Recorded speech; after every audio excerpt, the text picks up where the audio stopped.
How is it going, everybody? My name is Pinkamous. I wanted to spend some time talking about how creators can become successful on YouTube. The way I see it, you're going to need three things if you want to get anywhere on this platform. Talent, a good work ethic, and luck. Oh, wait a second. No, you don't. Sure, you could have all the talent in the world, or you could spend every single second of your free time working on your videos, but the harsh reality is that sometimes that is just not enough. Because much like in every other profession here on God's green earth, it's all about who you know. And YouTube is no exception. Therefore, if you happen to have a friend who eventually will become a successful creator someday, then the gateway opens to mooch off their success. Which coincidentally leads to today's subject. That's right, today we're talking about David Dobrik's friends. Not David himself, his friends. Look, we all know that David Dobrik, through his charisma and his devotion to his channel, has rightfully earned all of his success. I mean, the guy gets 10 million views an upload for flip's sake. But what about all those guys and girls that he's constantly surrounded by? Things are great when you're gone. Okay, and then they're really bad. Explain. And the bad side is like the crew is like not doing good without you. You know what I mean? Like I went to lunch with Zane and Todd, and it's like nothing's happening. Sure. No one's turning the camera on. You know what I mean? Like there's no like driving force. Like we got to get shit done. And then that like is like a sickness that breeds through everybody. So everybody becomes lazy, and everybody's like, fuck, do nothing. And then when we do try to shoot, like a lot of the bits are not funny. I will be using my critical eye and reviewing a bunch of the Vlog Squad's personal channels. So if you are someone out there who constantly watches David's videos and have flirted with the idea of watching other people's videos that are in the group but don't know where to start, don't even worry about it. Let me be your guide, okay? I'm about to show you who makes good videos and who makes videos that can suck my ass. Let's separate the weak from the strong. I want to know who the heck in the Vlog Squad works hard on their channels and who needs to put more effort into their content. To clarify, I won't be talking about people who were successful on YouTube before the Vlog Squad formed. So this means I won't be talking about David, Liza Koshy, Gabby Hanna, or Trisha Paytas. Okay, I think I've prefaced this video enough. Well, let's take a look at the Vlog Squad.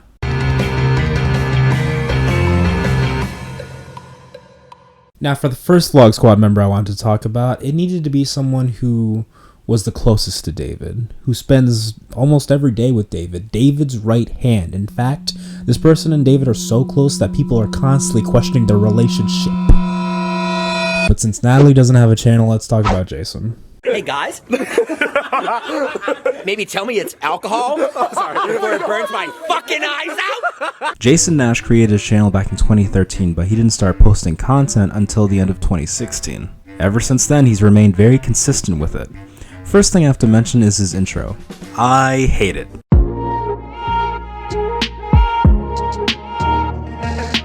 I just want him to change it.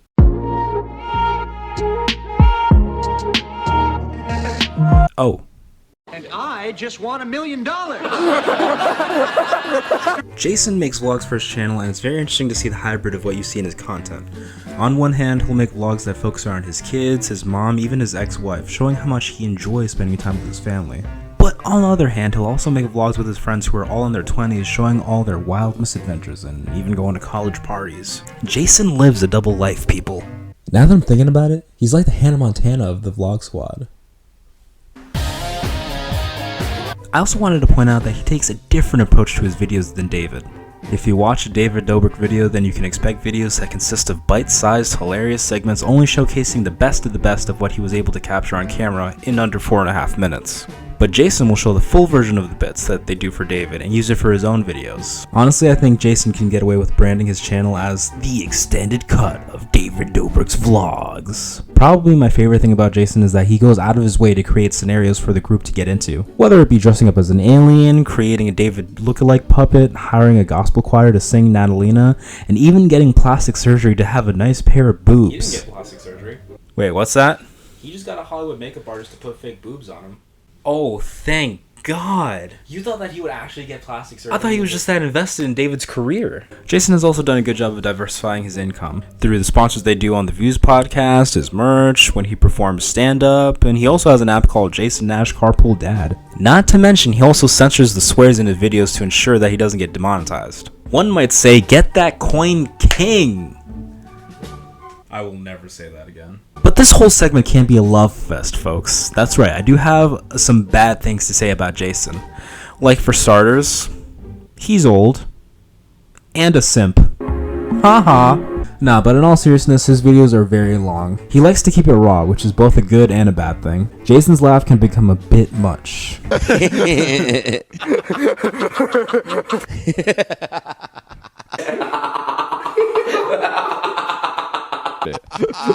Yeah, that's when it went from being a fun little vid to like, okay, now I'm exploring.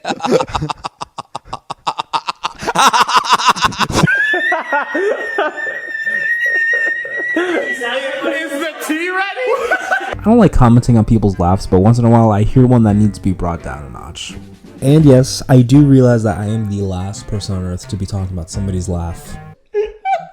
Terrorized by themselves in front of themselves.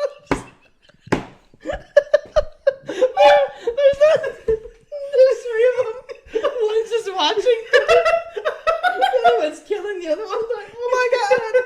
I'm mostly pointing it out for the viewers out there who don't like Jason's laugh, okay?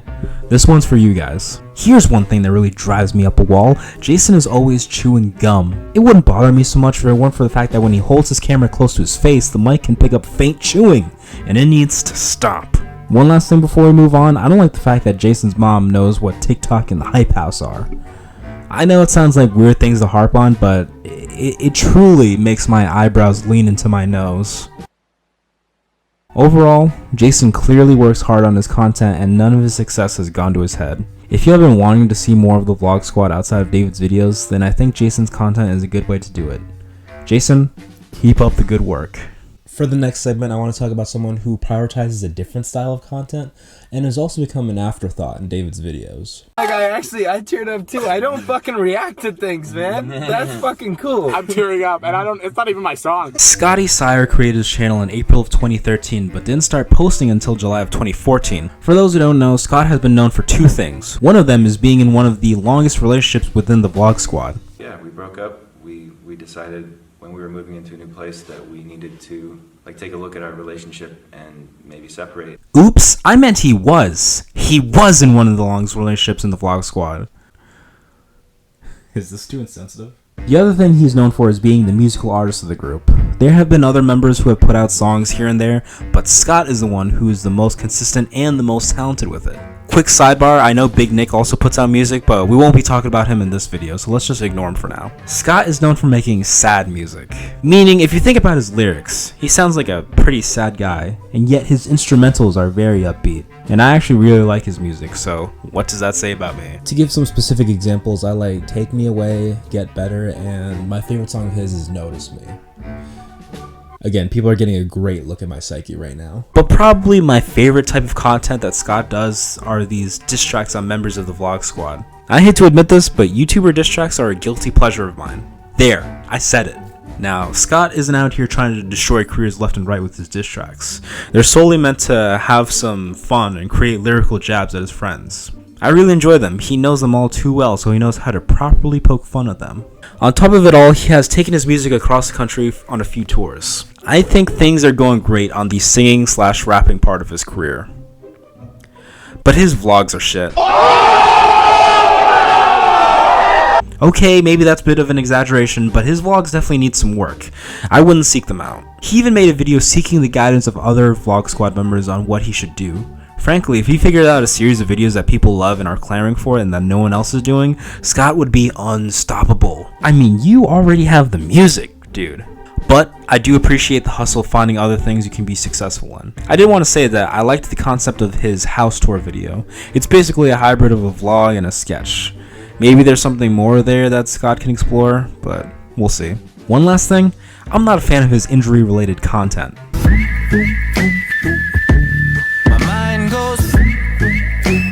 This shit belongs on the dark web. Overall, I think Scotty has done a great job with the opportunities that have come to him and has shown that he is very talented. I'll definitely check out more of his music in the future, but I'll probably be skipping his vlogs.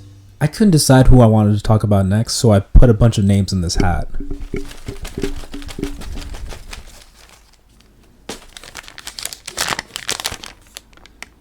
The lesbians. Zane and Heath? There's a website called Rate My Poo. Ooh. You can look up pictures of poop. What is this, just pictures of your vlogs? I wanted to preface this segment by saying I know that Carly and Erin have their own personal channels, but I didn't look at those because I know that their main focus is the channel that they shared together. With that being said, I'm going to be a little biased here because Carly and Contro and Erin Guilfoyle are my favorite duo in the vlog squad. I think they're very funny and have a great back and forth. They started their duo channel in September of 2015 and have been making videos together ever since. They upload 3 times a week and are very good at keeping that schedule. But what kind of content do they make? Say it already. Their content is mostly day-to-day vlogs. They do have a reoccurring series where they talk about Vlog Squad gossip with a different member in each episode. It's a nice way to see if things that people are speculating are true or not. It's also just funny to hear some of the ridiculous rumors that get spread around. Not to diagnose anyone through social media or anything, but Jeff could have antisocial personality disorder, and that's why he looks dead inside. Lately, their channel has had quite a bit of wedding content, and that's because Erin is getting married soon. It's been very fascinating watching them go through the ins and outs of planning a wedding. We're stretching these wedding videos out, baby. Yeah. There's just so much that goes into it, and why not make content revolving around it? But probably the most interesting videos that I've watched from them is when they get their spines cracked. In those 2 videos, they go to see a chiropractor who coincidentally is also a YouTuber and learn about the magical wonders of having a bad back. Honestly, all this talk about sleeping the wrong way and having bad posture is like really making me second guess everything that I'm doing.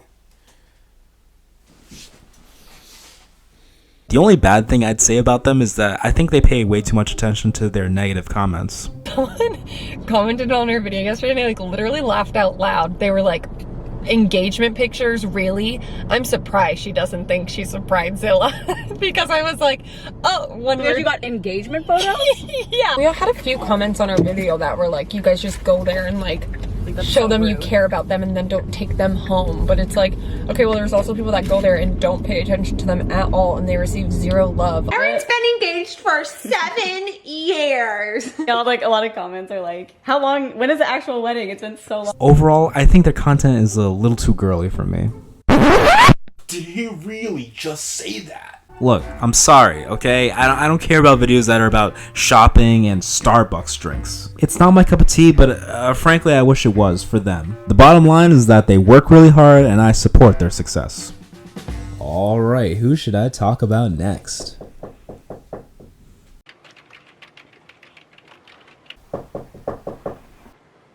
Oh, John. You wanted to see me? Yes, I actually wanted to talk to you about your future at this company. Oh, yes, I agree. And as you probably heard, there's going to be some switch-ups in the company. I was never much for gossip. Well, the rumors are true, and we're actually going to be letting go of some people and moving some people up the ladder. And that's why I was called in here. Correct. I don't know what to say. You've left me speechless. Except for this. I am honored. John. I will always be there for you. Please. Day and night. There's an emergency meeting at 3 in the morning. I'll be there. That wouldn't happen. I'll spring out of bed, rip off my footsie pajamas, and make my way over to you. Did you say footsie pajamas? My feet get cold. John! I'm afraid we're letting you go. What? I'm sorry, John. It's nothing personal. Just had to cut corners. Cut corners? This is my career we're talking about. Sorry, John. Just something I can do. The guys upstairs have already spoken. Could you actually sit in the mail, guys, on your way out? Thanks.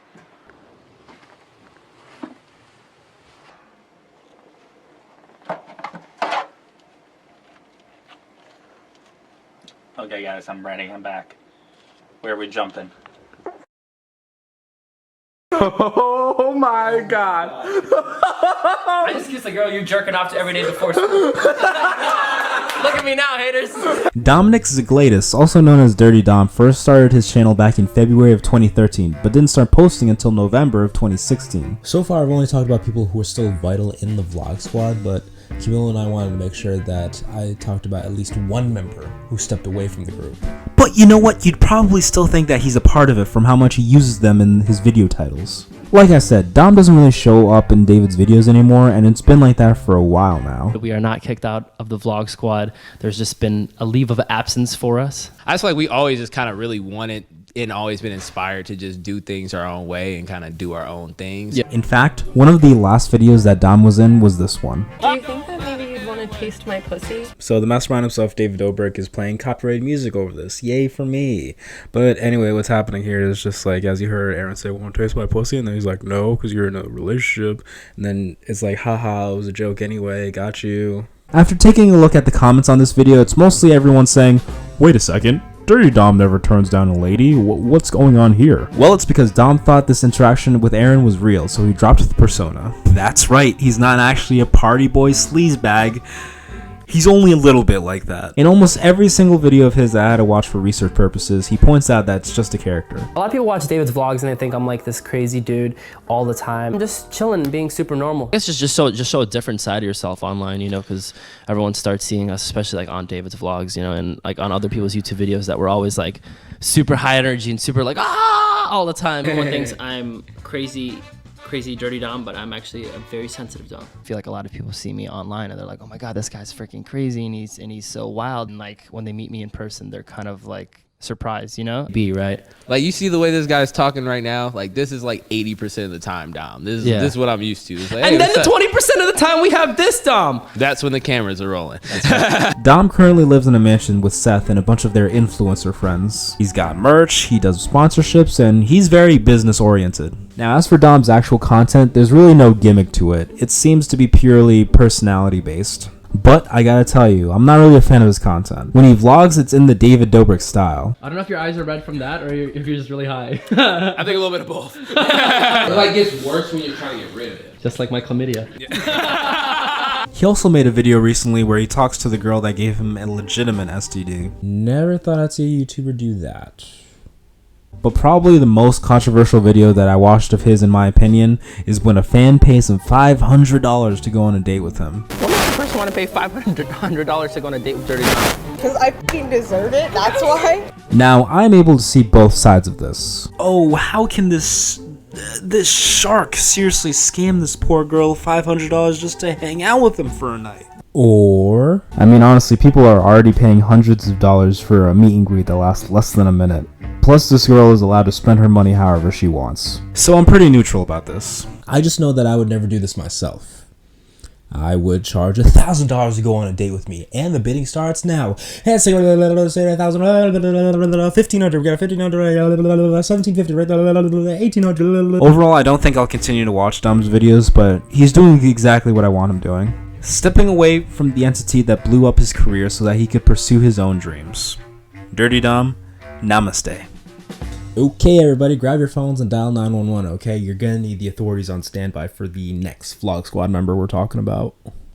There's no drug residue on it. No dogs could sniff it. You should do that with your money. I don't sell drugs. Neither do I. So what is this? Neither do I. Jeff Wittek created his channel in September of 2011 under the name JeffZilla3000. But then he went to prison for a while, so he didn't start uploading videos until October of 2016. For anybody who doesn't know who Jeff is, he's one of the newer members of the squad. Newer in the sense that the original members have known each other for several years, and Jeff joined the group almost a year and a half ago. Right around when Trisha Paytas would freak out about the threesome with Tana jokes and compare David to Ted Bundy. But that's a completely different subject. Jeff Wittek is charismatic, hilarious, and brutally honest. The way you look and talk, you just look like you want to hurt somebody. Jeff, watching him talk, it's just, he's such a sick fuck. It's so entertaining. As for his content, his videos are well edited, and he uploads consistently. Now, there are two different series that Jeff is known for. Let's first talk about the one that he mainly does, which is Jeff's Barbershop. In each episode, Jeff brings on a guest, he cuts their hair, and interviews them. Very simple premise and a fantastic execution. He's also had on some great guests. Not only does he cut the hair of the Vlog Squad, but he also has had people on like Casey Neistat, Sean Evans, Lele Pons, and even Joe Santagato. Do you know how often people make videos with Joe? It doesn't happen. I think what I like most about the show is that Jeff loves to screw with his guests, no matter who is sitting in that chair. We're doing women, and we're doing the worst woman. The worst woman out of all of them, with the worst hair. It looks like fried up hay. I mean, let's not forget that Jeff is the one who orchestrated this moment. I also wanted to mention that Jonah is his co-host, which sometimes lead to funny moments. Hey, those were my goldfish, and you took it out of the bowl. So I'd appreciate it if you asked next time. How about you go buy some more Cheez-Its from 7-Eleven? What's so funny? This is great. No, I seriously think Jonah makes a good addition to the show. I also wanted to bring up that Jeff has made a couple of videos where he cuts the hair of some homeless people, which in my opinion leads to some great heartwarming moments. Now, you guys are probably just waiting for me to say something bad. Honestly, my only real critique here is that the interview section of the episodes are lacking. But that's probably intentional. I think Jeff makes it pretty clear that he loves when the episodes get chaotic. Sí, huevón. Pues marica. Oh shit, dude, did you prank me? Right in my fucking eyes! Why the f would you bring out a jacket right now? Oh! Release the bees. There's no bees in there. Release the bees. Are those real? Those are real! Those are fucking cheese! Now, before making this video, I already knew Jeff's Barbershop was a good show, but what I was really curious about were his videos where he helps his friends lose weight. More specifically, the 1,000 Pound Family series, where Jeff helps the Antonians lose weight. It's an exciting series about overcoming obesity. As you watch, Jeff clearly cares about this family and wants to see them living healthier. However, this series does show a dark side of Jonah. He sort of plays the antagonist, always blowing off exercise sessions and just overall not being as committed as much as the rest of the family. What? Hey, he's got no idea Not what funny. he's messing with. In Not 3 funny. months, I'm gonna take everything he has. The looks. You're still joking. Your 10-year-old brother's down there in a rattlesnake pit trying to get you your mat back because he cares. Now, Jeff says that a lot of what you see is dramatized for humor. I only believe that's true to an extent. I've seen too much of Jonah at this point that I can totally see him truly acting like that. Let's take this clip for example. We were talking a really big game yesterday, and I want to see you pull through with that. And I don't think that's too much to ask for. I'm done with this guy. I know for a fact that Jonah constantly talks a big game in real life. I know this because David spent a whole video trying to take Jonah down a peg. My friend Nick, who we all call Jonah, has a bit of an ego. When I get my first major role, I'm gonna go like, hey guys, by the way, fuck David Dobrik. We've tried multiple times to bring him down back to earth, but it's just not working. Even if Jonah's putting on an act in a weight loss series, why choose to be the bad guy and then complain that he's been getting negative comments? I think Jonah makes it pretty clear that he doesn't want to talk about real stuff and just make dumb jokes to cover it up. But this segment isn't about Jonah. I'll get to him in due time. In the end, the Antonian family loses 100 pounds and they win the money. Congratulations. I speak from personal experience when I say I know how hard it is to lose weight. Overall, Jeff Wittek is an excellent YouTuber. If I'm being honest, I watched more barbershop episodes than I had to. Also, I'm pretty sure that Jeff has been on trending a couple times, so he's even being recognized by the platform. If any of you have not checked out Jeff's channel, I highly recommend it. Oh, and one more thing. Jeff, you need to learn how to spell happened, you fucking idiot. Now at this point of the video, I imagine some of you are disappointed. Pinkamous, you are being way too positive. I thought you were going to go in on some people. And to that I'd say, you're right. I have been saying mostly good things. So, if you guys really want me to be negative on someone who's in the vlog squad, then I guess it's time that we talk about the drunk idiot. What the fuck happened last night? Don't pretend like you don't know. How'd you get your start? Zane Hijazi created his channel in August of 2012, but didn't start uploading videos until May of 2016. To be honest, I'm surprised that Zane has posted anything on YouTube, ever. Zane is of Lebanese descent. I only really point that out because other than that, I'm looking at a sea of white people in the vlog squad. He's known most for being Heath's other half, but Heath has Mariah now, so it kind of leaves Zane in the dust. Zane is known mostly from David's videos for constantly getting wasted, which leads to trips to the hospital. As for Zane's channel, he's just a vlogger. Big surprise there. There's nothing interesting or aspiring from his vlogs. they're about as basic as they come. On top of it all, it's no secret that he has a bad habit of never posting anything on YouTube. His friends point it out all the time. Look, I can understand when a creator is feeling lost and not satisfied with what they're uploading. Okay, it happens to me. It happens to everybody. Hell, people like John Tron and Shane Dawson are both creators who cannot post regularly. But at least when those two YouTubers do come out with new videos, they are typically well made. When Zane comes back from not uploading anything, it's just a boring vlog. I'd be more willing to cut Zane some slack if he was actually busy with other things. But the fact of the matter is that he's not married, he doesn't have kids, and being a YouTuber is literally his job. I just don't see Zane improving as a creator anytime soon, and I have zero tolerance for people who don't take full advantage of the opportunities they've been given. But do you all want to know the main reason why I don't like Zane as a YouTuber? This is the part that keeps me up at night. We all know that David is the most subscribed in the vlog squad, but does anyone want to take a guess on who is the second most subscribed in the group? It's Zane. Zane Hijazi has the second most subscribed channel in the vlog squad, ignoring David's second account of course. How is it that even though people like Jason Nash, Carly and Erin, Scotty Sire work really hard on their content, and yet Zane gets to have way more subscribers than all of them? Zane even has more subscribers than Josh Peck.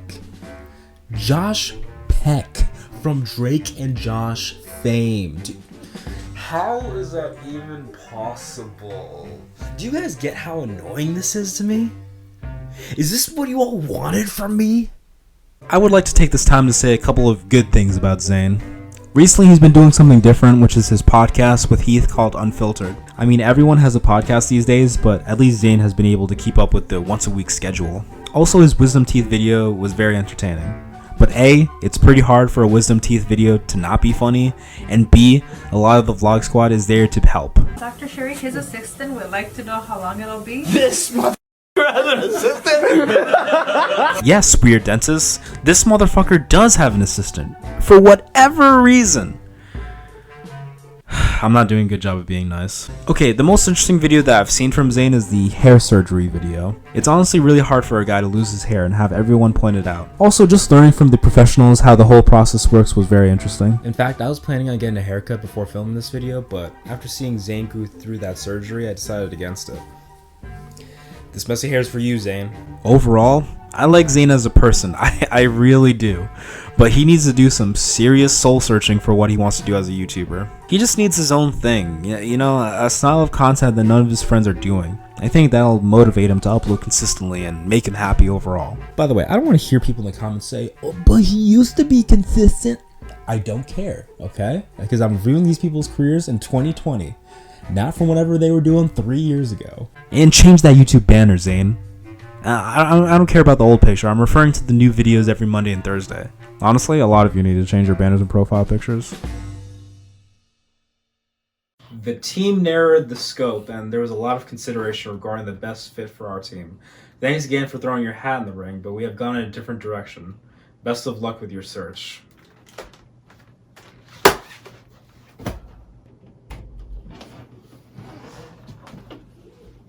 Hey bro, what's up? Hey, what's up, man? How's the job search going? Awful. It's been a month and I still haven't been able to find a new job. How? Does no one care about your bachelor's degree? I guess not. Apparently companies don't like it when you get fired from the only job you've had. You didn't get fired from Wendy's. I don't think they would care about my fast food high school job. Wait, but you were let go because they had to cut corners. It's not like you were fired because you were bad at your job. It doesn't matter. As one job I applied to put it, oh, why would we hire someone that a different company considered some fat that needed to be trimmed off? They called you fat? Never mind. Can we talk about something else? Sure. So, how's the YouTube thing going? It's going great. Making vlogs, millions of fans, all the YouTubers I've collabed with, not to mention the money and fame. I got nothing to worry about. Good for you, man. You've always talked about how you were going to make something of yourself in high school, and none of us believed you. But you proved us wrong. We're all really proud of you. Thanks. But seriously, man, what are you going to do? I knew I should have gone for that associate's degree in the first place. Maybe I should just go back to school.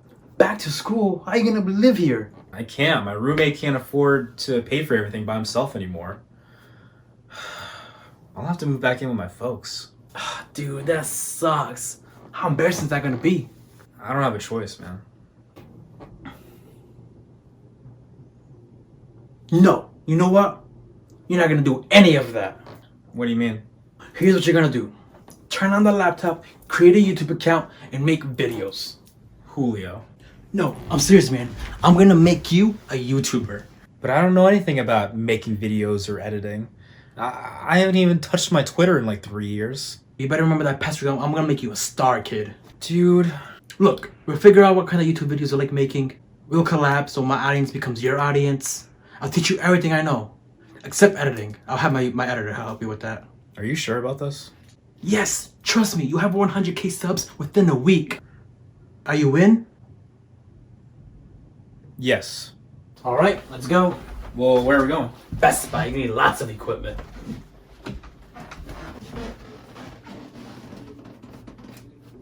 Alright everybody, this video has gone on for too long, so it's about time we start wrapping it up. I know that I couldn't get to everybody in the group, so please don't freak out if I didn't mention your favorite Vlog Squad member. But if you do want a part 2, just let me know. I've been thinking about using this format for other groups on YouTube as well, so do let me know if you also want to see videos on the Sidemen, FaZe Clan, Team 10.